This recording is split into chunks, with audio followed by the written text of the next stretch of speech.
আচ্ছা, তোমার বয়ফ্রেন্ড আছে? হ্যাঁ আছে, আছে। তোমার বয়ফ্রেন্ড কি তোমার উপর লয়াল?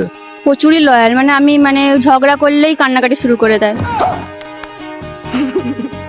কি বলছো? তাহলে একটা প্র্যাঙ্ক করা যাবে তোমার বয়ফ্রেন্ডের উপরে? হ্যাঁ করতেই পারেন। আচ্ছা, তুমি তোমার বয়ফ্রেন্ডকে ফোন করো, এখনই ফোন করে বলো আমার পরের সপ্তাহে বিয়ে ঠিক হয়ে গেছে বাড়িতে।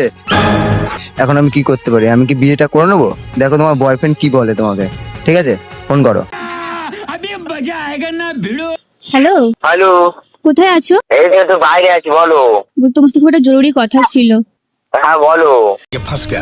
বিয়ে ঠিক করে দিয়েছে আমার বাড়ি থেকে। ইয়ার কি মারতো নাকি? ইয়ার কি নয়, সত্যিকারের।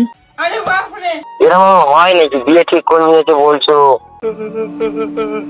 আমার বাড়ি থেকে ঠিক করে নিয়েছে বিয়ের জন্য। কি করবো, আমার বাড়িতে আমার বাবা মা জোর করছে আমাকে বিয়ের জন্য। তো তুমি রাজি হয়ে গেলে? বাবা মার জন্য রাজি হয়ে গেলাম, কি করব বলো? এই এতদিন যে এত কিছু হলো আমাদের, সেটা কি হবে? আবার আমার বাবা মার মুখের উপর তুমি আর না বলতে পারবো না। তো আমাকে একবার জানাইলো না যে কবে কি হলো বা বাড়িতে বিয়ে ঠিক হয়েছে? আমি তো এই তো জানাচ্ছি তো আজ তোমাকে যে পরের সপ্তাহে আমার বিয়ে।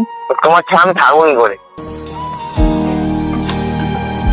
কিন্তু আমি আমার বাবা মা আমার কাছে আগে, আমি ওদের ছাড়া থাকতে পারবো না। কিন্তু তোমার সেই তো বাবা মার ছেড়ে থাকতে হবে নাকি বিয়ের পরে?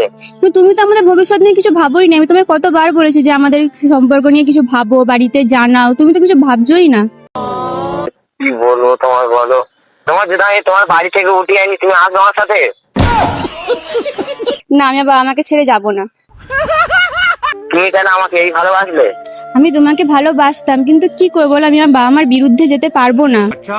তাও তুমি ভেবে দেখো, তোমার যদি বলো তাহলে তোমার বাড়ি থেকে আজকে গিয়ে আমি উঠিয়ে আনবো। না, আমি বাবা মাকে ছেড়ে কোনোদিনই তোমার সাথে আমি যাব না। তোমার ছাড়া তো আমি থাকতে পারবো, তোমার ছাড়া আমি মরে যাবো তো। আমার কিছু করার নেই, আমার বাবা মার বিরুদ্ধে আমি যেতে পারবো না তোমার সাথে।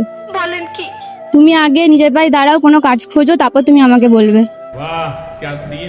তাহলে আমি এই সপ্তাহে, আমার এক সপ্তাহ সময় দাও, আমি এক সপ্তাহের ভিতরে জব খুঁজে একটা ভালো তোমাদের বাড়ির সম্বন্ধে নিয়ে যাচ্ছি আমি। ঠিক আছে, তাহলে আমি ওয়েট করতে রাজি আছি তোমার জন্য। আচ্ছা ঠিক আছে, তুমি তাহলে এক সপ্তাহ টাইম দাও আমাকে। ঠিক আছে। আচ্ছা, তোমার বয়ফ্রেন্ড তো তাহলে বললো কাজ করবে। কাজ মানে পার্মানেন্ট জব ঠিক হয়ে গেলে কি তুমি বিয়ে করবে ছেলেটাকে? হ্যাঁ অবশ্যই বিয়ে করবো। लिखा हमने तो